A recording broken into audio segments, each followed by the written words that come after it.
बिल्कुल। चलिए कोई बात नहीं, मालूम पड़ जाएगा सब 3 दिन की तो और बात है, ऐसे ऐसी क्या बात है। At the moment with us Mahmood Deshmukh sahab. Mahmood Deshmukh साहब नमस्कार। नमस्कार, जय हिंद। जय हिंद सर, नमस्कार, जय हिंद, नमस्कार। जय हिंद, जय हिंद। तो महमूद देशमुख साहब, बीजेपी तो कहती है हमारे 350 सीट पक्की है, हमारी अकेले की 350 सीट पक्की है, और बाकी जो एनडीए के जो अलायंस है वो मिला मिलू के 380 390 करीब तो पहुंच जाएंगे हम लोग, ऐसा बोल रहे हैं। इसी आप तो लग रहा कह है रहे थे सर, वो एक है इंडिया टुडे के 241 सीट्स उन लोग एग्जिट पोल्स का कर दिया, उसमें 153 बीजेपी का है जी। यानी 50% से ऊपर। सर वो 153 जो है आप लोअर लेवल पे बता रहे हैं, यस। मैक्सिमम लेवल 168 है। करेक्ट करेक्ट तो करेक्ट। मतलब 153 to 168 to NDA, Yes, sir. और इंडिया अलायंस की 70 टू 85 में। खैर उसको छोड़िए, चलिए, क्योंकि अब जैसा महमूद देशमुख साहब, जैसा प्रदीप जी और मैं डिस्कस कर रहे थे, पिछले 10 साल में भले स्टेट की इलेक्शन हो या राष्ट्रीय चुनाव हो, बीजेपी एग्जिट पोल में तो कभी नहीं हारी। चैनल के जो एग्जिट पोल होते हैं उसमें बीजेपी नहीं हारती, क्योंकि ये सभी चैनल उनके ही लोग, जी चैनल में बैठे हुए लोग उनके हैं। जी जी। तो आपको क्या लग रहा है सर, अगर सिर्फ आम आदमी पार्टी की बात करें दिल्ली में, पंजाब में, क्योंकि दिल्ली में तो हमें लग रहा था वेरी फ्रैंकली कि आम आदमी पार्टी की जो सिचुएशन है बहुत अच्छी होगी इस बार, मुझे तो ऐसा लग रहा था, क्योंकि ज़्यादातर अभी तक दिल्ली का जो रुझान देखा गया था वो ये था कि राष्ट्रीय स्तर पे मोदी जी और लोकल स्तर पे, स्थानीय स्तर पे अरविंद केजरीवाल जी, ये हमेशा दिल्ली का रुझान रहा है अभी तक जितने भी चुनाव हुए हैं। मतलब locally Arvind Kejriwal, nationally mister Modi. इस बार क्या होगा सर, जरा बताएं आप। नहीं, इस बार तो परिवर्तन होगा। देखिए, लास्ट टाइम अलग अलग लोग लड़े हुए थे, इस समय इंडिया अलायंस के उम्मीदवार हैं और उम्मीद है 2 दिन इंतजार कीजिए, रिजल्ट आपके सामने आएगा जी। मुझे पूरी उम्मीद है इंडिया अलायंस के ज्यादा से ज्यादा कैंडिडेट, 7 में से लगभग 5 तो मतलब उम्मीदवार हमारे कैंडिडेट जीतेंगे, इतनी उम्मीद है जी। आज ये रिजल्ट जिस प्रकार से एग्जिट पोल्स का आ रहा है, सफाई दिख रहा है आम आदमी पार्टी का, हम सब विश्वास कर रहे थे कि साथ के साथ इंडिया अलायंस को जाएगा, मगर वहां एग्जिट पोल्स कुछ और ही दिखा रहा है, हम तो विश्वास नहीं कर रहे।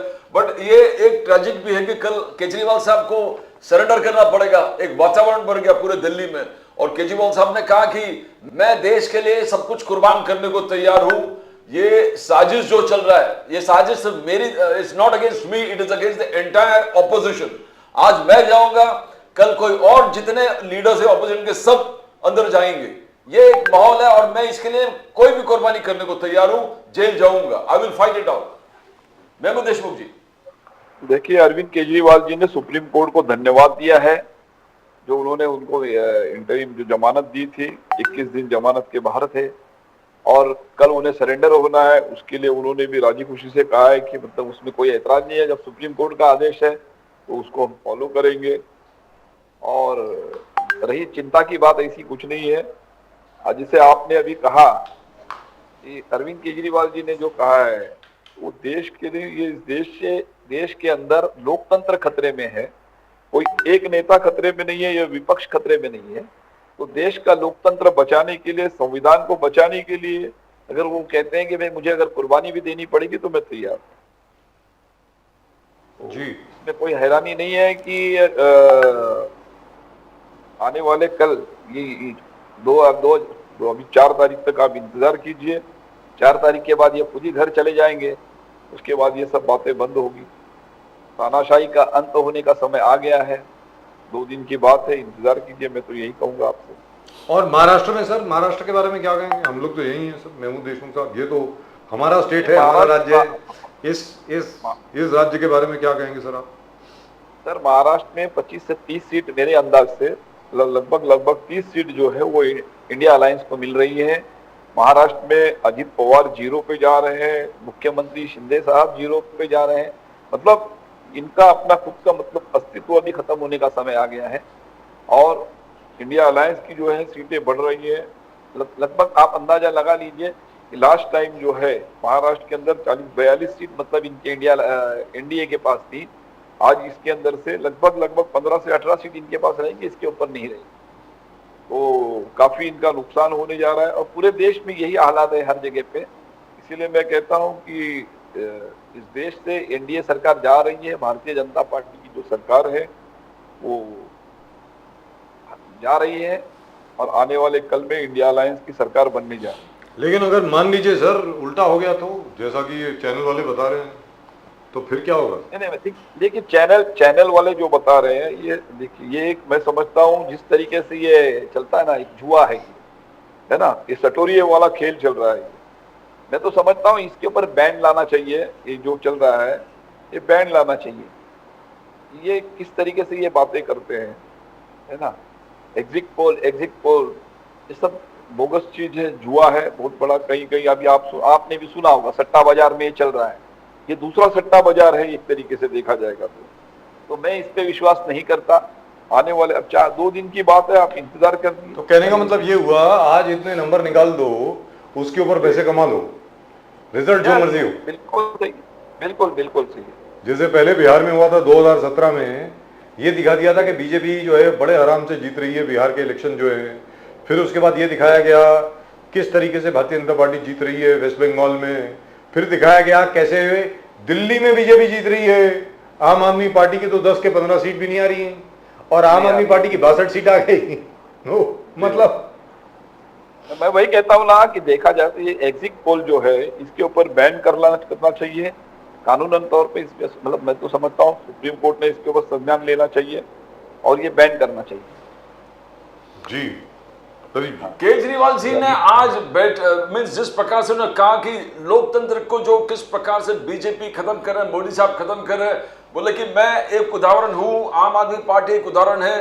मनीष सिसोदिया जेल में है, बहुत सारे हमारे लीडर्स जेल में है, संजय सिंह अभी जेल से छूट के आए हैं, कोई बिना रिकवरी अभी तक हम लोग सह रहे हैं। अभी तक केजरीवाल जी का खुद का हेल्थ इतना खराब है, करीबन 10 किलो वजन कम हो गया उनका, और बहुत सारे एलिमेंट्स है जिसका चेकअप करना पड़ेगा, बिकॉज इतना जल्दी 10-15 किलो कम हो जाता है तो उसका मतलब है कि और भी आपको प्रॉब्लम्स होगा। तो मगर आज फिर ईडी ने कहा कि आपने पहले चेकअप क्यों नहीं किया, आप इतने दिन बाहर थे। तो एक लगातार ये अपने बात किया, आम आदमी पे पार्टी बात, फिर अलग झारखंड वगैरह, एक सीएम को जिस प्रकार से हैरेसमेंट कर रहे हैं, यहाँ पर उद्धव ठाकरे जी को जिस प्रकार से हैरेस कर रहे हैं, पार्टी छीन लिया, हर चीज छीन लिया, शरद पवार साहब के पार्टी छीन लिया, सिंबल छीन लिया। नो, एक एक चीज जो जा रहा है टोटलिटेरियन स्टेट की तरफ, डिक्टेटरशिप की तरफ जा रहे हैं। और थर्ड टर्म एक बहुत मुश्किल पूरा देश के लिए हो जाएगा वो केजरीवाल साहब का। और इसके लिए ना केजरीवाल साहब ने हाईलाइट कर, देशमुख जी, क्या डिक्टेटरशिप, टोटलिटेरियन, ऑटोक्रेटिक सिस्टम चालू है इस देश में? प्रदीप जी, मेरे पहले आपने खुद ही ये एक्सेप्ट कर लिया है कि इस देश के अंदर डिक्टेटरशिप चल रही है ना। और अच्छा होता कि इस देश की सभी मीडिया इसको मान ले। जनता भी समझ चुकी है कि इस देश के अंदर तानाशाही चल रही है, लोकतंत्र का नामो निशान मिट गया है और मिटाने की कोशिश अभी भी जारी है। और जैसे आपने कहा कि ये तीसरा टर्म मैं समझता हूं कि ये इनका भ्रम है, तीसरा टर्म इनको मिलेगा नहीं, क्योंकि इस देश के अंदर अभी जो चुनाव हुए हैं, आज जो सातवां जो चरण में जो चुनाव खत्म हुआ है, आज इसके अंदर मैं आपको बता रहा हूं कि इस देश की जनता ने यह तय किया है, इस देश से इस तानाशाह को खत्म करना है। अगर संविधान को बचाना है और लोकतंत्र को बचाने की लड़ाई लड़ी गई, किसी पार्टी को जिताने की लड़ाई नहीं है, ये देश का संविधान बचाने की लड़ाई है, देश के अंदर लोकतंत्र बचाने की लड़ाई लड़ी गई है और ये जनता ने लड़ाई लड़ी है। इसके अंदर मतलब इंडिया अलायंस के सभी पार्टनर हैं। तो मैं समझता हूं ये जनता इस देश की सब समझ चुकी है, इस तानाशाह को निकालने, और तानाशाह का मतलब जाने का समय अभी आ गया है और 4 तारीख को ये तानाशाह जा रहे हैं, या आप मान लीजिए। आज मोदी साहब ने, बीजेपी ने एक स्टैटिस्टिक्स निकाला, बोले कि 2023-2024 में जो जीडीपी ग्रोथ है 8.2 ग्रोथ, 8.2% जीडीपी ग्रोथ है, जबरदस्त ग्रोथ है। और ये दिखाता है कि मोदी जी के पॉलिसीज, मोदी जी के फोरसाइट, मोदी जी के विजन, मोदी जी के इम्प्लीमेंटेशन और मोदी जी के टोटल कंट्रोल इकोनॉमी के। तो आप ये कैसे देखते हो? बोले ये आंकड़ा हमारा नहीं है, आंकड़ा सरकार का है, सरकार का आंकड़ा है कि हमने 8.2 ग्रोथ पूरे वर्ल्ड में एक प्रकार का एक रिकॉर्ड कायम कर दिया है। महमूद देशमुख जी, बीजेपी अपने आप को थपथपा रहे। प्रदीप जी, सरकार किसकी है? ये सरकार का आंकड़ा है तो सरकार किसकी है? सरकार भी तो इनकी है, ईडी इनकी है, सीबीआई इनकी है, सरकार इनकी है, सब कुछ तो इनका है। ये जो कहेंगे वही लोग मानेंगे, लोग सुनेंगे। अगर वाकई में इन्होंने पिछले 10 साल में बहुत अच्छा काम किया है तो फिर इनको 10 साल में, मतलब आज चुनाव के समय में हिंदू मुस्लिम वाली बात करने की आवश्यकता क्यों पड़ी? जी आप सोचिए ना, आज किसानों के, आप कहते हो तरक्की की, मतलब काफी, मतलब जीडीपी बढ़ा हुआ है, तो फिर ये 205 लाख करोड़ जो हुआ है कर्जा, ये कहां से हुआ? किसान आत्महत्या कर रहे हैं, किसानों के मसले हल नहीं हो रहे, बेरोजगारी कम नहीं हो रही है, महंगाई कम नहीं हो रही है, महंगाई दिन ब दिन बढ़ते जा रही है। तो ये देश को तरक्की पे किस तरह पर ले गए? ये सिर्फ एक बनावटी, एक इन्होंने एक ऐसा माहौल बनाया हुआ है, एक सिनेरियो तैयार किया है झूठा, है ना, एक खोखला ढांचा तैयार किया है कि बस मतलब ढिंडोरा पीट रहे हैं। या वो कहावत होती है ना, एक अपने मुंह मियां मिट्टू वाला वो हाल है इनका। करना धरना कुछ नहीं है, किया कुछ नहीं है इन्होंने। सिर्फ और सिर्फ इस देश के अंदर इन्होंने धर्म की राजनीति की है, जाति की राजनीति की है, लोगों को धर्म के नाम पे लड़ाने का काम किया, जाति जाति में लड़ाने का काम किया है। और महंगाई, आप सोचिए महंगाई आज किस स्तर पे है। आप आज हर घर में आप किसी से पूछ सकते हैं, एक सर्वसामान्य जनता से अगर आप पूछेंगे तो वो खुद बताएंगे आज महंगाई सर चढ़ के बोल रही है, बेरोजगारी है, किसान आत्महत्या कर रहा है, व्यापारी मतलब परेशान हाल है। ये इन्होंने कौन सी तरक्की की है देश में? अब ऐसा हुआ है, आपको ये चीज बता दूं सर, अब तो मैं यहाँ पर वो देख रहा था, एग्जिट पोल देख रहा था, मैंने देखना बंद कर दिया। अब मैंने देखना बंद कर दिया सर। बीजेपी की तो 370 सीट दिखा दी उन्होंने सर, तकरीबन सबने 350, 368, 370, सभी चैनल, कोई तो चैनल 400 पार का जो नारा था वो कहाँ चला गया सर? नहीं सर, वो है ना, वो सिर्फ बीजेपी के दिखाई है, अभी एनडीए की नहीं दिखाई। एनडीए की भी आ जाएगी अभी 400 पार, वो भी आ जाएगी। मैं आपको कहता हूँ बीजेपी 200 के अंदर निपट जाएगी। और बीजेपी अलायंस जो है, एनडीए अलायंस जो है, बहुत ज्यादा होगा तो 225 और 230 के अंदर ये लोग रहेंगे। इसके आगे ये नहीं बढ़ रहे हैं। ये अपने दिल को तसल्ली करने के लिए कुछ भी बोले, लोगों को मूर्ख बनाने के लिए कुछ भी करें, या ब्यूरोक्रेट्स में बैठे हुए लोगों को एक तरीके से ये मतलब नहीं। लेकिन आप मुझे ये बताइए, मैं हो सकता है कि मैं गलत हूँ, मैं तो अनपढ़ आदमी हूँ सर, मुझे क्या मालूम। अरे सर, हम तो सर उसी बात पे जाते हैं जो लोग हमें बताते हैं, सड़क पे, बाकी हर जगह पे हम लोग फोन करते हैं। सुबह से हम फोन पे चालू हो जाते हैं। यूपी के अलग अलग इलाके हो गए, बाराबंकी हो गया, अपना लखनऊ हो गया, गोरखपुर हो गया, यहाँ तक के रामपुर हो गया, अपना ही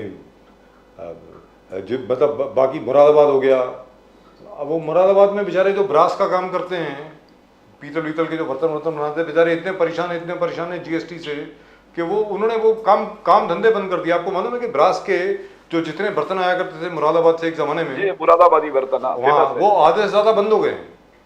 वो जीएसटी से इतनी मार पड़ी है लोगों को, उन्होंने बंद कर दिए, धंधे बंद कर दिए। उनका यार खेती बाड़ी करेंगे, सब कुछ करेंगे, बैठ जाओ आराम से, या अपनी दुकान जो है किराए पे दे दो। तो उसके बावजूद अगर बीजेपी जीत जाए तो इसका मतलब कुछ समझ में नहीं आया।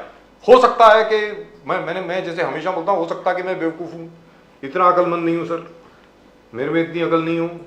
आप जरा समझाएं, इसमें जरा रोशनी डालें, ये हो क्या रहा है, मतलब मेरी समझ के बाहर है। नहीं, ऐसा है, देखिए उत्तर प्रदेश में ये 50 सीट के ऊपर नहीं जाएंगे, आप मान लीजिए जी। ये 40 और 50 के बीच में ये आंकड़ा रहेगा इनका। पिछली बार 64 सीट आई थी 80 में से। हाँ, पिछले बार 62 प्लस 2 इनके अलायंस थे जी, है ना, 62 इनके थे और 2 अलायंस के लोग थे। आज अभी मैं समझता हूँ 40 और 50 के बीच में रहेगा बीजेपी और अलायंस मिलाकर। इसके ऊपर ये नहीं जा रहे हैं, कुछ भी कर ले, ये मान लीजिए। गुजरात हो या राजस्थान हो, राजस्थान में 8 से 10 सीट में ये माइनस होने जा रहे हैं। गुजरात में ये बहुत बढ़िया बात आपने कही है। राजस्थान में एटलीस्ट इंडिया टुडे की जो एग्जिट पोल है वो दिखा रही है कि राजस्थान में बीजेपी की सिर्फ 15 सीटें आ रही हैं। जी 26 में से 15 आ रही है, ये 25 में से 15 आ रही है, ये दिखाया उन्होंने। 25 में से 15 बिल्कुल जी, तो जी। 10 सीट का लॉस ही है ना, माइनस ये है जी। ये हर जगह पे माइनस होने जा रहे हैं, ये प्लस कहीं नहीं है। तो इसीलिए मैं कह रहा हूँ, लेकिन मध्य प्रदेश में दिखाया कि मध्य प्रदेश में पूरी 27 की 27 ऐसा कहा है, हरियाणा में पूरी 10 की 10, और इधर क्या है गुजरात में पूरी 25 की 25, कि दिल्ली में पूरी साथ की साथ, मतलब ये आप तो सर अभी इसमें कितने बढ़ाएंगे आप मुझे बताइए ना, बढ़ने का कोई चांस है क्या? नहीं, हरियाणा वहां बढ़ने में, का चांस नहीं राजस्थान है। में, हाँ? वहां बढ़ने का चांस कैसे? गुजरात में, हाँ?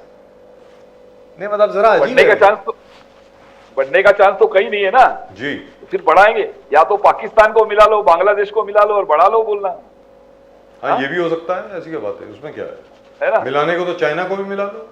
बोले कि चाइना बंगाल को में भी हम बढ़ने मिला लो, वाले हाँ। मतलब 30 सीट हम लोग लेके आएंगे कम से कम बंगाल में, बंगाल, उत्तर सर, ये प्रदेश। नहीं, और उधर टाइम ओडिशा में, ओडिशा में कहते हैं कि 15 सीट है और बीजेडी की सिर्फ 5 या 6 आएंगी, नवीन पटनायक जी की सिर्फ 5 या 6 सीट आएंगी वहां पे, ऐसा बोल रहे हैं एग्जिट पोल वाले जो है। देखिए ऐसा है ना, उड़ीसा में 5 सीट 10 सीट से कोई ये नहीं है। जैसा अभी वेस्ट बंगाल की बात है, लास्ट जी। टाइम की जो 18 सीटें थी वो 18 सीट 42 में से 18 सीट ये बचा ले हुए, यही बड़ी बात है वहां पे, है ना? ये मध्य प्रदेश में बल्कि मतलब 5-6 सीट के ऊपर मतलब हो सकता है कि इंडिया अलायंस को मिलेगी वहां पे। बीजेपी भी उसमें भी माइनस होने जा रही है, एमपी में माइनस होने जा रही है, राजस्थान में माइनस होने जा रही है, हरियाणा में माइनस होने एमपी जा में रही तो है, बोल रहे हैं गुजरात में 100% minus सीटें होने जा आएंगी। रही है। सॉरी, पूरे मध्य प्रदेश में तो 29 बोला जा रहा है कि पूरी 27 की 27 आएंगी इनको, 29 29 की 29, मतलब 100%। हाँ, नहीं मैं कहता हूँ ना कि उस वहां पे भी मतलब 6-7 सीट ये माइनस होने जा रहे हैं। तो हर स्टेट के अंदर ये माइनस अगर हो रहे हैं तो ये प्लस कहाँ से होंगे, ये तो समझाए ये लोग। वो कह रहे हैं कि केरल में जीत रहे हैं और केरल में तमिलनाडु जीरो है जीत रहे सर, हैं। जी। केरल में जीरो है, तमिलनाडु में जीरो है, तमिलनाडु में जीरो है। आंध्र प्रदेश में गेन है चंद्रबाबू नायडू का अलाइस। ठीक सर, मैंने क्या कहा, आंध्रा जो है, देखिए आंध्र प्रदेश में अगर ये गेन भी करते हैं ना, क्या आंध्र प्रदेश में चंद्रबाबू नायडू इनके साथ में अगर आते भी हैं तो बाकी जगह पे ये जहां माइनस होने जा रहे हैं, आप उसके बारे में भी तो सोचिए ना। जी अगर ये इनकी जो है कुछ जगह पे जैसे ये प्लस होने जा रहे हैं तो वहां पे वो पूरा जो मतलब इनका जो ये जहां से जहां ये प्लस होने जा रहे हैं वो टोटल माइनस हो रहा है। यहाँ पे गुजरात में ये माइनस होने जा रहे हैं, राजस्थान में ये माइनस होने जा रहे हैं, महाराष्ट्र में ये माइनस होने जा रहे हैं। तो आपको नहीं लगता कि वेस्ट बंगाल अभी एग्जिट पोल्स के हिसाब से आपको 2 सीट तक नहीं मिलेगा पंजाब में आम आदमी पार्टी को, 0 to 2 एग्जिट पोल्स का कहना है Congress was going to score better than you. आप 7 से 9 कांग्रेस, 2 से 4 बीजेपी। तो ये कुछ समझ में नहीं आ रहा। आम आदमी पार्टी यानी सब जगह, दिल्ली में भी फेल और पंजाब में भी फेल। पंजाब में भी फेल।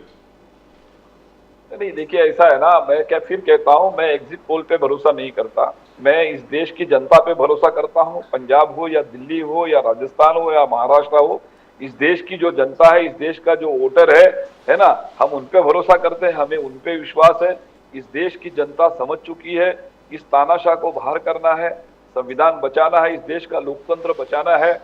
मैं इसके लिए मैं उन पे ज्यादा विश्वास करता हूं। और अगर ये जैसे जिस तरीके से एग्जिट पोल वाले कहते हैं तो ये इस देश के उन वोटरों का अपमान है, इन वोटरों का मतलब अपमान कर रहे हैं, इस मतदार का अपमान कर रहे हैं।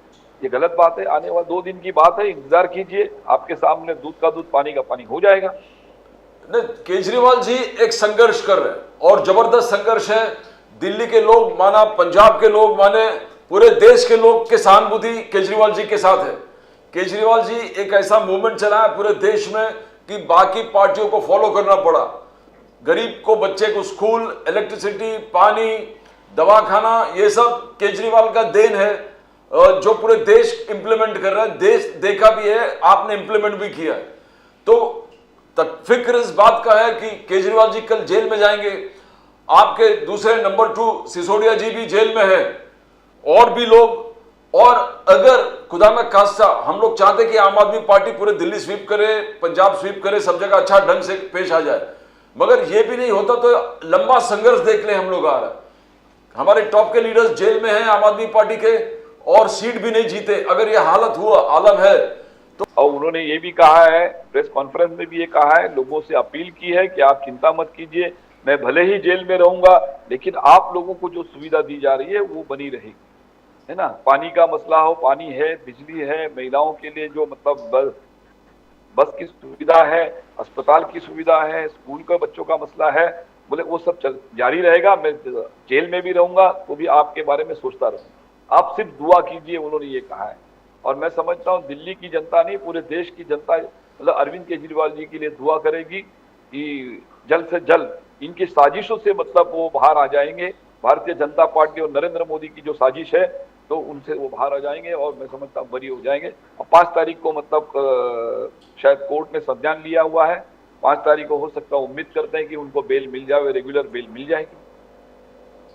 जी, क्योंकि 5 तारीख को तो है ना, केस भी है, 5 तारीख को देखते हैं क्या होता है। जी खड़गे साहब के घर में आज मीटिंग हुआ, पूरे इंडिया अलायंस के मीटिंग, और उस मीटिंग में चर्चा हुए, सब पार्टीज ने जायजा लिया सिचुएशन का कि अब क्या होना है, आगे बढ़ के हमको क्या करना है। खड़गे साहब बाहर आकर देश को संबोधित किया कि इंडिया अलायंस 295 सीट्स लेके आ रहे हैं, 295 सीट्स, ये कॉन्फिडेंस है खड़गे साहब में। बोले कि मैं टोटल सब जितने अलायंस पार्टनर से मिलके और एग्जैक्ट कैलकुलेशन के बाद 295 सीट्स का हमने ऑलरेडी करेक्ट कंफर्म है, मिलेंगे। तो एक जबरदस्त जीत है, 272 295। आप एक्चुअली इंडिया अलायंस का कहना भी ऑलरेडी क्रॉस मेजोरिटी हमारे हिसाब से, तो एक बहुत बड़ा स्टेटमेंट दिया है खड़गे साहब ने। देशमुख जी, ऐसा है प्रदीप जी, आप अगर इसके 15 दिन पीछे अगर आप जाएंगे तो मैंने आपसे खुद चैनल पे कहा था, आपके चैनल के माध्यम से, कि लगभग 280 से लेके 300 के बीच मतलब इंडिया अलायंस को सीटें मिलेंगी। इसके उन्होंने जो कहा है वो बात में मतलब बिल्कुल मतलब सच्चाई है। और हकीकत में यह है कि मैं समझता हूं कि 295 हो सकता है, 300 भी हो जाएंगे, है ना। और ये 300 इंडिया अलायंस के लोग मतलब 300 एमपी 300 सीट जीत के आएगी और इंडिया अलायंस की सरकार बनने जा रही है।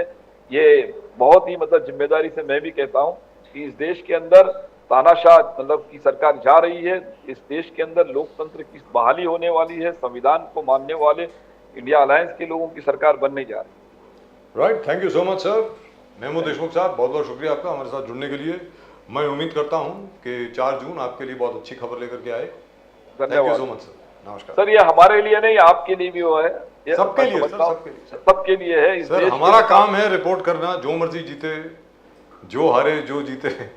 नहीं, आज देखा जाएगा ना, जो मीडिया जिस हालात में चल रही है, मीडिया भी मतलब कहीं ना कहीं प्रेशर में चल रही है। इस देश के अंदर जो मतलब लोकतंत्र का एक मतलब स्तंभ माना जाता है मीडिया को, आज वो उस मीडिया को भी इन्होंने मतलब दबा के रखा है ना।